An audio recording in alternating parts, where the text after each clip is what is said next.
Ah, Christmas time. Best time of the year. I've got all my shopping done. I'm spending my evenings warm by the fire. Or I would if I had a fire. I'm actually just wearing a blanket. What better time to... Oh shit, the Halloween review!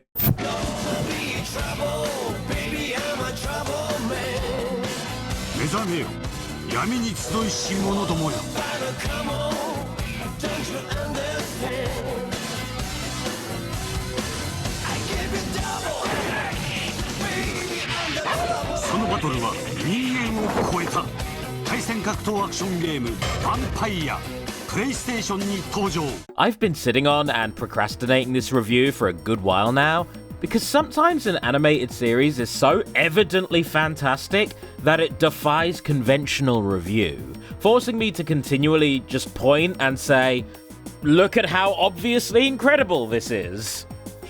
Guess all I need now is a license for the human world.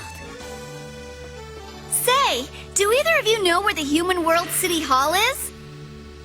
Meow! Now, yes, I'm aware that this notion is heavily influenced by how much internet content thrives on negativity, but I still feel like I could bring more to the table here.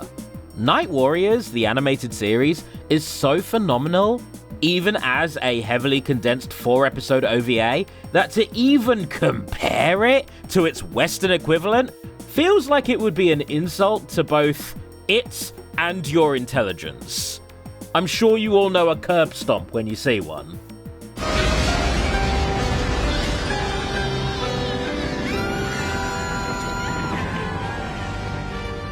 The sounds of your suffering are the greatest gift you can bestow upon me.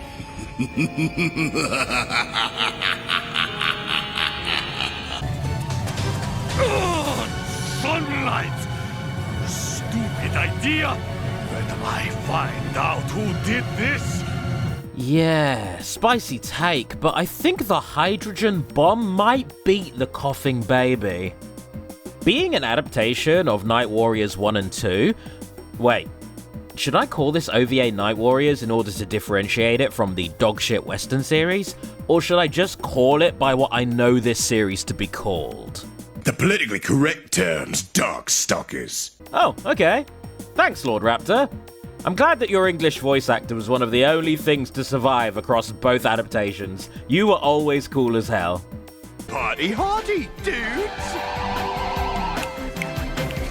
Anyways, being a direct adaptation of Darkstalkers 1 and 2, this OVA uses its very limited runtime to establish a world forced into a literal dark age, where what remains of humanity struggles to survive against the continued predation of the Darkstalkers, who themselves are prone to violently clashing for power.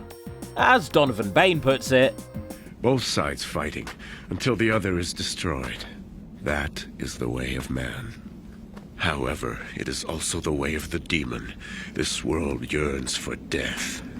Speaking of Donovan, remember back when I pointed him out as being one of the few genuinely cool aspects of the original show? So much so that I just got angrier over them making extra value Harry Potter the main character for some fucking reason? Well, Donovan is basically the main protagonist of this series, and it is so much stronger for it.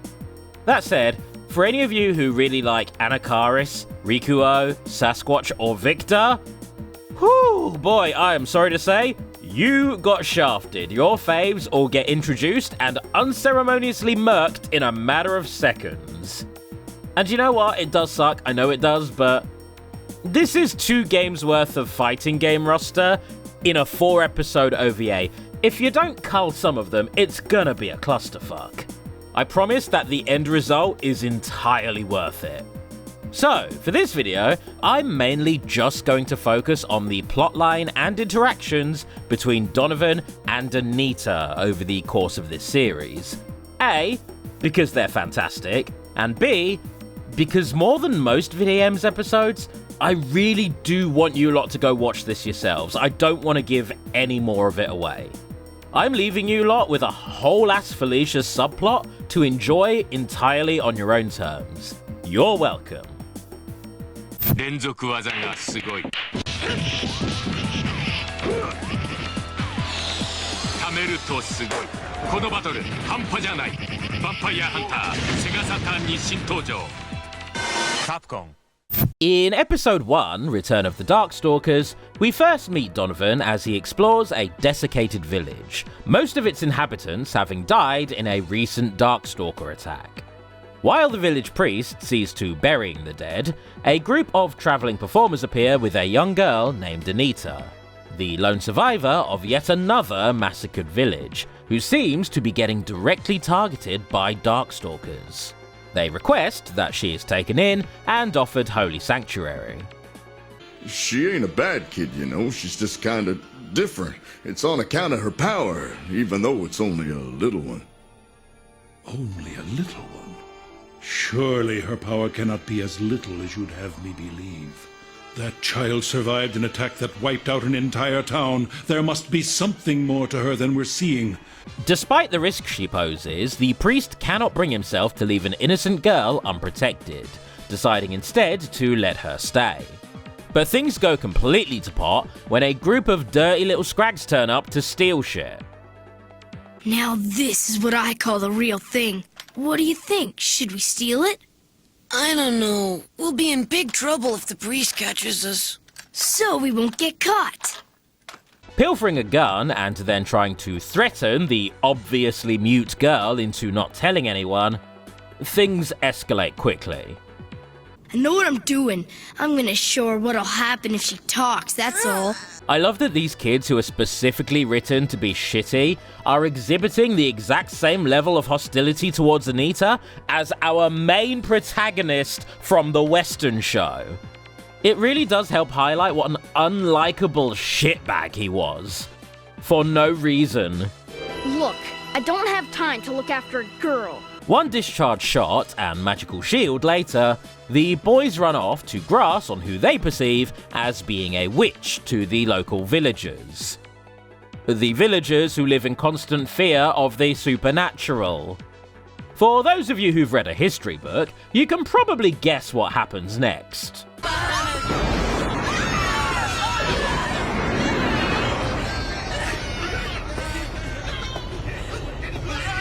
She's the one who caused all of it!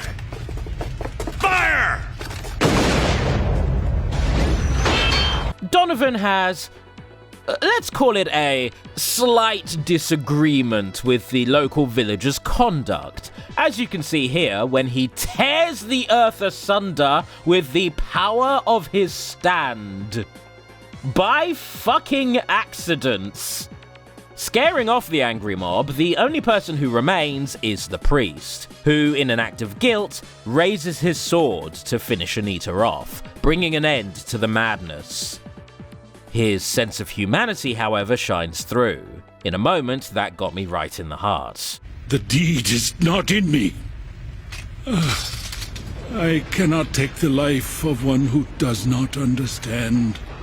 Donovan sees right through Anita, and in one fluid motion decapitates her doll, solely to piss her off, which he succeeds in doing so.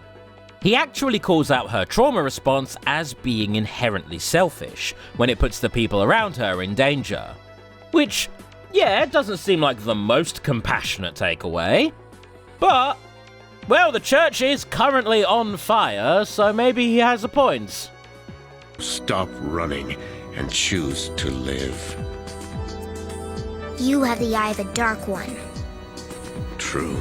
Half the blood in my body is the cursed blood of the dark. Not only do I love that Donovan is the first person to stir Anita into finally speaking, but I love how her pessimistic belief that humanity is a weakness and that he'll never overpower his own inner darkness is countered by his stubborn optimism, giving her motivation to follow him. You cannot. How can you do what cannot be done?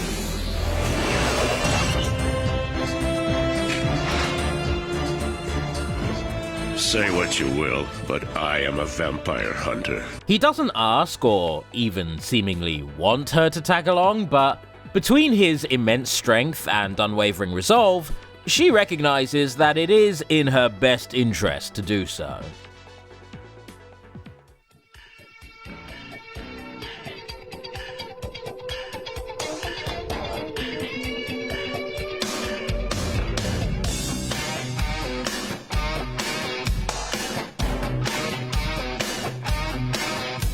Episode 2, Blood of Darkness, Power of Darkness, is going to be hard not to compare to the Western show, because it primarily focuses on Donovan fighting against Bishamon.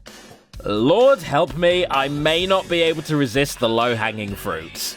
So, Donovan turns up to a city run by a power-hungry lord, who monologues to himself about a suit of armor that he really wants to add to his collection. What interest have I in these empty, soulless, useless pieces of tin? The armor I seek has a will of its own. Its power is spiritual, the very worst kind. Long and far have I searched for such an armor, hearing naught but rumors. When I find that which feeds on the blood of its wearer, I shall rest. Donovan is assailed by the Lord's men, all of whom are ordered to take him down, while a ton of sadistic onlookers watch with glee, placing bets as if to imply that this happens quite often to out-of-towners. However, after showing just a fraction of what he's made of, the onlookers and the soldiers are very quick to bail. If in truth he does come to us today as a hunter of the dark, well then, we would be foolish indeed to provoke him, would we not? We, after all, are his employer, he the employee. The Lord allows Donovan to walk right up to him, and immediately tips him off to Bishamon living nearby and terrorizing the locals. Donovan refuses payment for the job of slaying him, and chooses to do so as part of his life's work. And even still, with Donovan wearing his sense of righteousness and honor on his sleeve, the Lord still insists that he keep to the back alleys and stays out of sight as he moves away from the city. Even as they revere us as hunters of the dark, still they drive us from the warmth of their human light.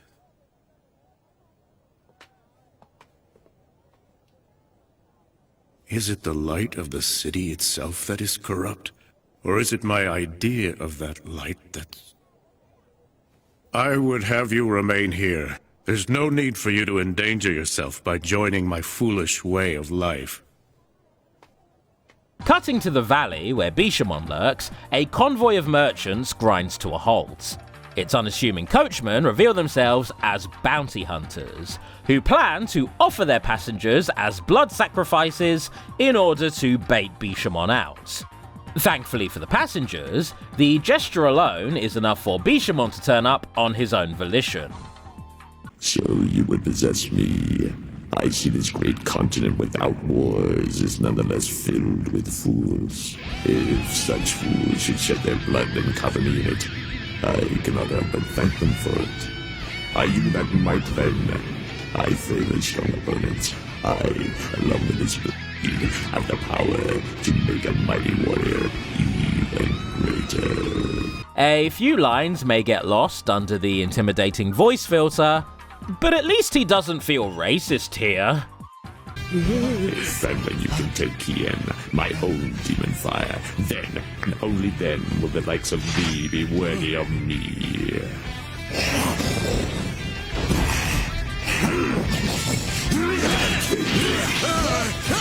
Am I not worth a greater effort? Please! But I've not killed nearly enough. I love not being shackled to advertiser-friendly monetization. It's very freeing. Finding the hunters unworthy of receiving his power, Bishamon takes their blood, and then turns towards the innocent bystanders. I mean, you know, that's free food. Why waste it?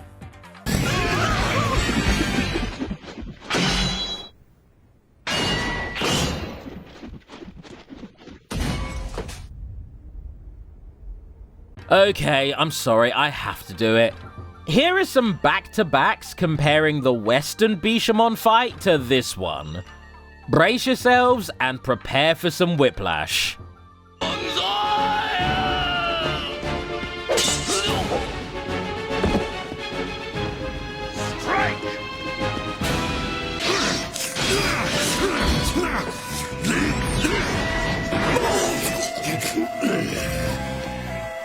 It's a left and a right, and the crowd goes wild. Hey, Hurry, will you stay put? That's it. That's the ticket. Defeat him and we'll pay you handsomely. I'll pay as well. Get rid of him! Can you still believe that the Western show's take on this fight is still my favorite part of its entire run? Sweet lord, did that show leave me desperate. Anyways, Bishamon, tired of the still surviving humans and their interjections, chooses to shut them up for good.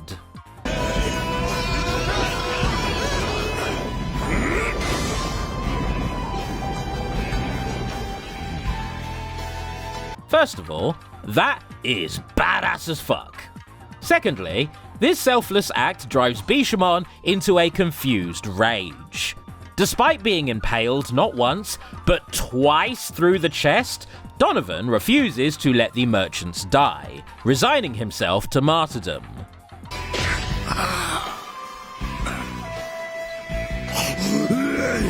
I don't get it! Why did he try to save us? The very notion of a Darkstalker fighting to save humans gives Bishamon a full-on existential crisis.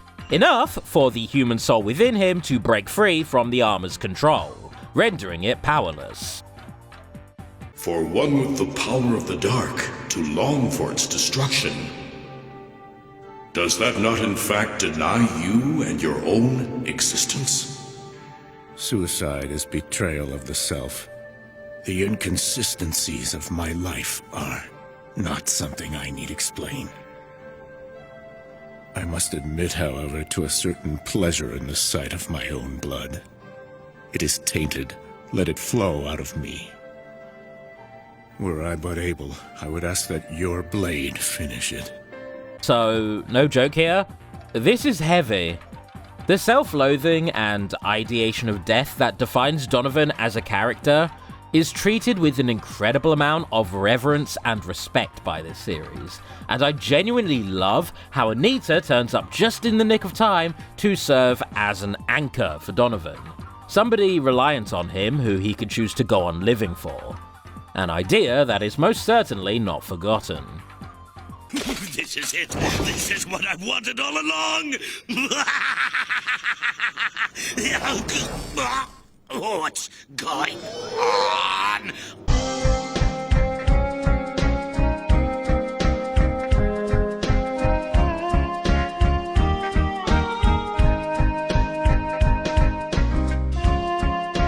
With the armor annihilating anyone it deems unworthy, even in a dormant state, Bishamon decides it would actually be best to return to it, shocking even Anita.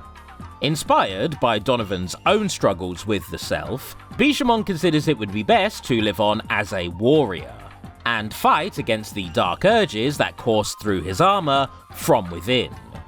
Very cool ending for the character, 10 out of 10.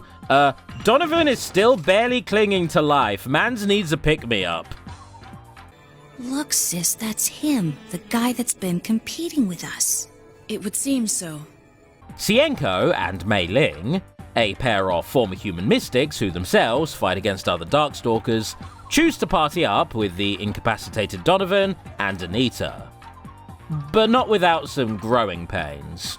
What are you waiting for? Hurry up or he'll die. He's your friend, isn't he? He is not my friend. Why, you little... Xienko! What's the matter with you? Are you a defect? There's a guy dying and you just stand there like it don't even... With Mei Ling calming her sister down, seeing to Donovan's wounds, and asking Anita to really consider if it's worth leaving him to die a needless death, eventually he is stabilized and taken to a nearby shrine to recover. Don't be in such a hurry. Stay still a while. Whatever we are, we're not your enemy. However, we would like to know who it is we've taken such pains to rescue. But recovery time is cut short when the four of them are marked for elimination by a bunch of Huitzils, ancient Aztec robots built to raise entire civilizations. I probably should give you a heads up. If shit seems to just be happening out of nowhere, assume that it's an element from a plotline that I glazed over previously. We've seen a ton of these guys by now. Long have I cursed the blood of the dark that fills my veins. Long have I sought to find value in my own life by striving to rid this world of the dark. Because I must despise the half of me that is of the dark, I strive to cleanse myself by doing battle. Will that change anything? I do not know. And yet I am a man who knows no other way to live, and must follow my own path.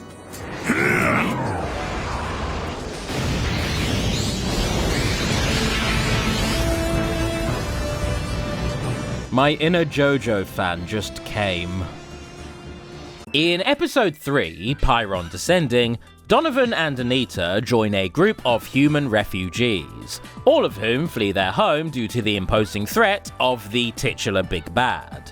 And even amongst this crowd, Anita is met with scorn and violence when her powers are exposed. She's a Darkstalker!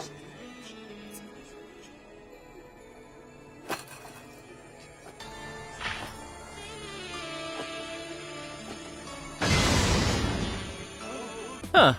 Amazing how the threat of incredible violence can put a stop to bigotry like that.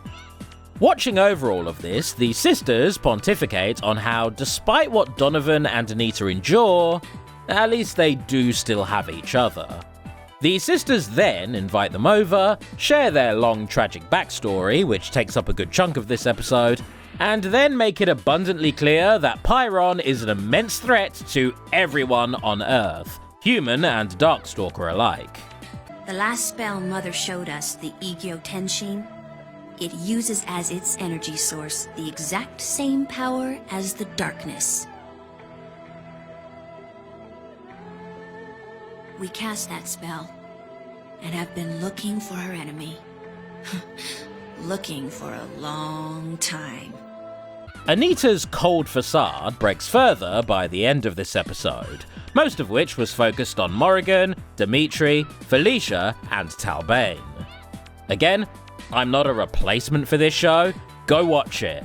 I found it on YouTube for free, you have no excuse. When the sisters drive right into the heart of the city where Pyron is amassing power, Anita's persistent feelings of hopelessness finally overtake her. They're not strong. Not even a little bit. They're just nice. Nice, and that's all. Their strength is a lie. They're just gonna go die.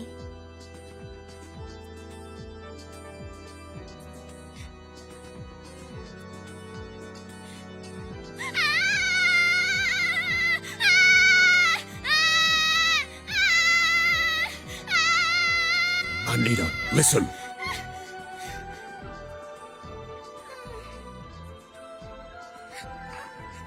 You cast away emotion to protect yourself. Perhaps it was appropriate for you to do so.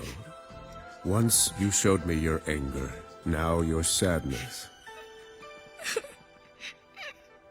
Anita, tell me, are you ready? Perhaps I may help you remember what it is to feel happiness. Ah! You see that? You see that right there? That is the beating heart of their bond, and I love it. Best character dynamic? Dad of the year. He and Anita decide against heading off with the refugees, and instead follow the sisters, joining them for the final episode and battle. In the fourth and final episode, For Whom They Fight, our main party turns up to the city, which is being blasted by a group of scientists. Donovan, naturally, intervenes.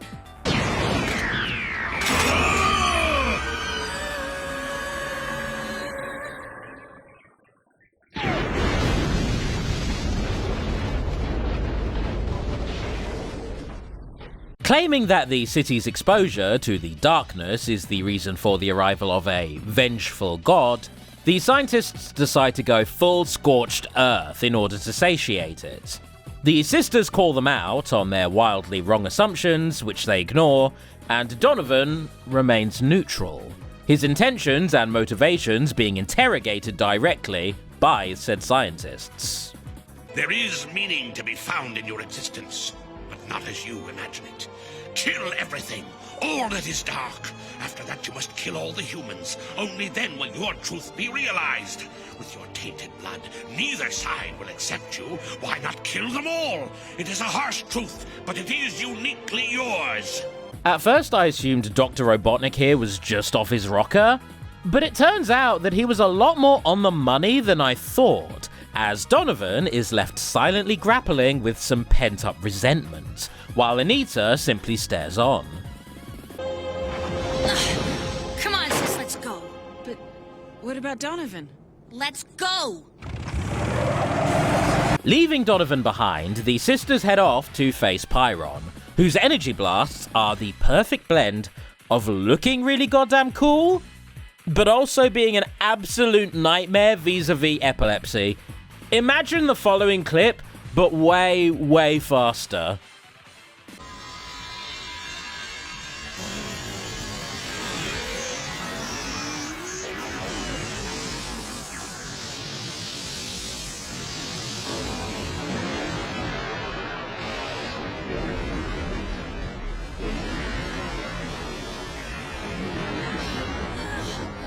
With the sisters finding themselves unable to even hurt Pyron, Anita attempts to knock Donovan out of his funk by rocking right up to the final boss by herself, weaponizing his protective instincts.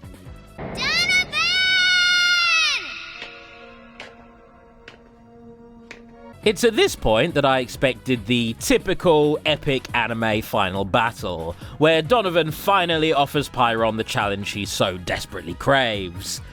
But, yeah, no, he gets the absolute shit beaten out of him. Like it's not even close.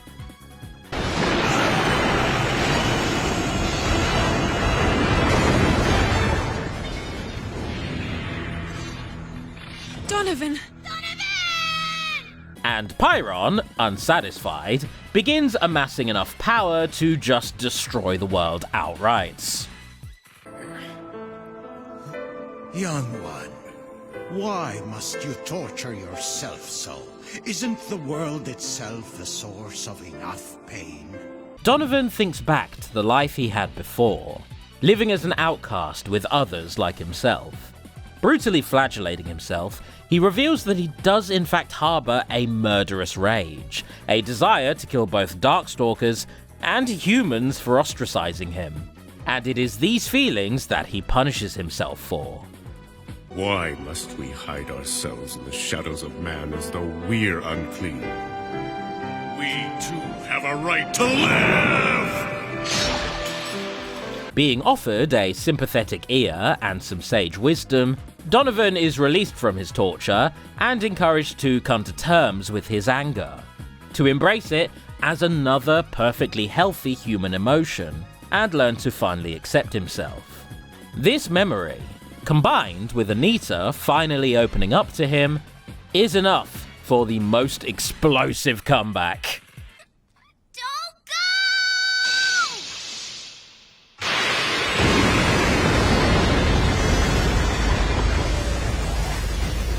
Even if it is dark, it's Donovan's blood. It's not even a little dirty. Donovan's blood isn't dirty, and neither is his soul!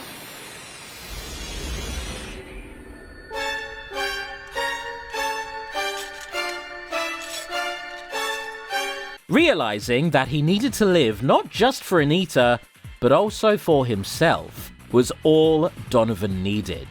Powered by self-love, acceptance, and the limited runtime of a 4-episode OVA, he finishes the fight with one of these.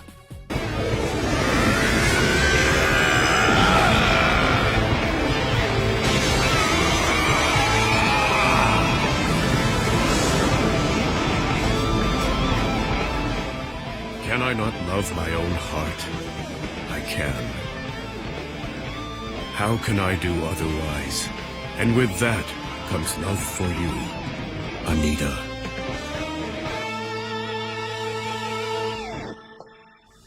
While I wish this was fleshed out into a proper, full-length series, for what we have here, this was the best possible ending. 10 out of 10, go watch this right now.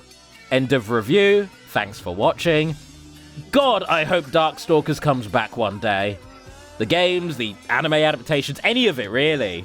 I wish it wasn't just completely slept on. Let's hope for the best going forward, and continue to pretend like the original show just didn't happen. And with that very abrupt end, I think that'll do us for today. Thanks a ton for watching, and a bigger thank you to those of you keeping a roof over my head, including Anonymous, Dan Brown 2 times, Fitzwilliam Ramsbottom, Locomossy, Neve Calderwood, Pixel Pusher, Ravi Poodle, Shameboy, Thomas Walker, and Toon Pirate.